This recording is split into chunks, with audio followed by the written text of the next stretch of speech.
আসসালামু আলাইকুম everyone, welcome back to my channel beauty. আজকে আমি আপনাদের জন্য নিয়ে এসেছি অনেক মজাদার একটি ডেজার্ট রেসিপি। আর আজকে আমি তৈরি করব লাচ্ছা সেমাইয়ের পুডিং। এই লাচ্ছা সেমাইয়ের পুডিংটা খেতে ভীষণ মজাদার এবং তৈরি করা খুবই সহজ। মেহমান আপ্যায়নে অথবা বাসায় আপনারা ঝটপট এই রেসিপিটি তৈরি করে নিতে পারবেন। তো আমি আর কথা না বেরিয়ে মূল উপকরণে চলে যাচ্ছি। লাচ্ছা সেমাইয়ের ডেজার্টটি তৈরি করার জন্য আমি 1 কেজি দুধকে জাল করে এরকম হাফ কেজি করে নিয়েছি। এবার আমি দুধটাকে আরও কিছুক্ষণ সময় জাল করে নিব।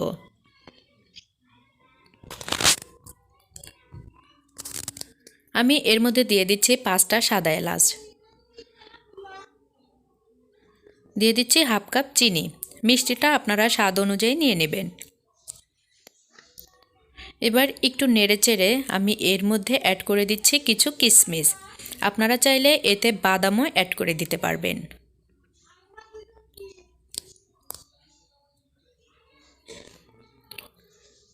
এবার আমি এটাকে নেড়েচেড়ে আরও কিছু সময় জাল করে নিচ্ছি। আমি এর মধ্যে দিয়ে দিচ্ছি হাফ চা চামচ আগার আগার পাউডার। দেওয়ার পর আমি কিছু সময় এটাকে আরও জাল করে নেওয়ার পর আমি এর মধ্যে লাচ্ছা সেমাইটা দিয়ে দিব।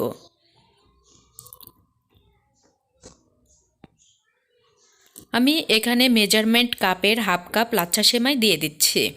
লাচ্ছা সেমাই দেওয়ার পর আমি আরও 1 থেকে 2 মিনিট সময় এটাকে জাল করে নিব। দেখুন যখন এরকম বলক উঠে এসেছে তখন আমি আরও কিছুক্ষণ সময় এটাকে জাল করে চুলাটাকে বন্ধ করে দিব।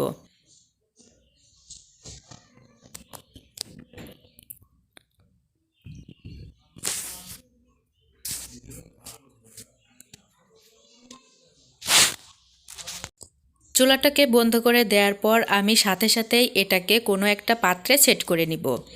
তো আমি এটাকে একটা বাটিতে সেট করে নিব। এর জন্য আমি বাটিতে আগে থেকে তেলটা ব্রাশ করে নিয়েছিলাম।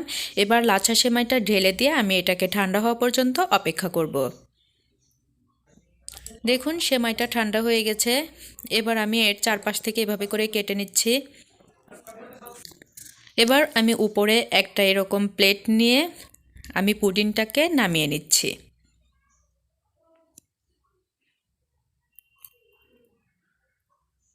তো দেখুন ফ্রেন্ডস, তৈরি হয়ে গেল অসম্ভব মজাদার লাচ্ছা সেমাইয়ের পুডিং রেসিপি। তো ভিন্ন ধরনের লাচ্ছা সেমাইয়ের এই পুডিংটি তৈরি করতে চাইলে অবশ্যই আপনারা আমার এই রেসিপিটি ফলো করে তৈরি করতে পারবেন। আর আজকের রেসিপিটি ভালো লাগলে অবশ্যই আপনারা আমার চ্যানেলটিকে সাবস্ক্রাইব করবেন, লাইক কমেন্ট শেয়ার করবেন আর বিউটির নতুন নতুন রেসিপির সঙ্গেই থাকবেন। আমি আজকের মতো ভিডিওটি শেষ করছি। সবাই ভালো থাকবেন, সুস্থ থাকবেন। আবার দেখা হবে পরবর্তী রেসিপিতে। আল্লাহ হাফেজ।